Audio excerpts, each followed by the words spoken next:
The theme that I'm pondering this morning is pleasure without achievement. I had a phone call from a friend slash student of mine a few days ago, and she was just discussing some patterns that come up while she's giving sessions to others. And she's like, Kat, does this ever happen to you? And my answer was, well, yeah.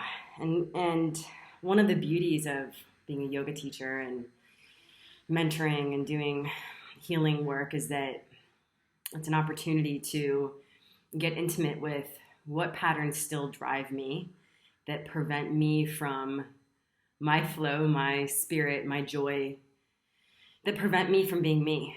And to get honest about those more ancient patterns that, whether they're ancestral or collective or karmic or just conditioning from the family, defense mechanisms, personalities I've created, what are the ones that are still driving me that I still believe to be true?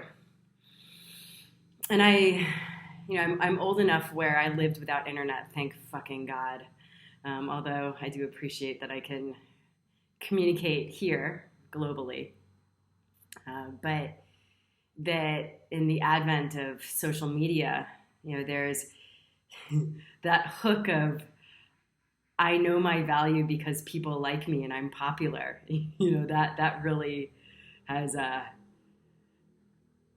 been influencing our communication and how we portray ourselves. And if we, for those of us, for lack of better words, on the path, if there's a true desire to be authentic and real and to just own our humanness, it's not necessarily pretty. I woke up moody today and grumpy and watched that part of me that wanted to somehow fix it or analyze it or somehow devalued it. Like, oh, I only know that I'm good when I'm, feeling a certain way and looking a certain way. And I wrote a song on the piano, and I can't remember the title I gave it, but I'm going to give a new title to it now, which is like, fuck being good.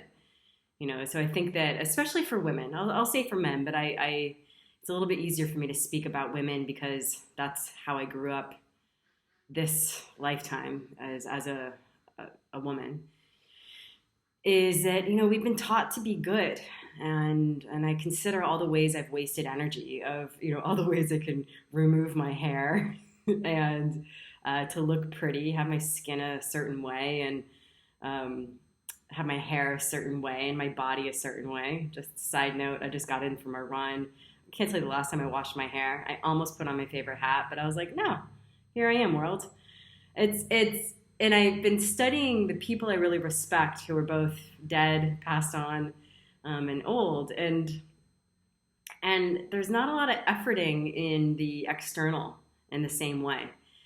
And how I've been marking my success now is what actually gives me energy, what keeps my flow, what expands me.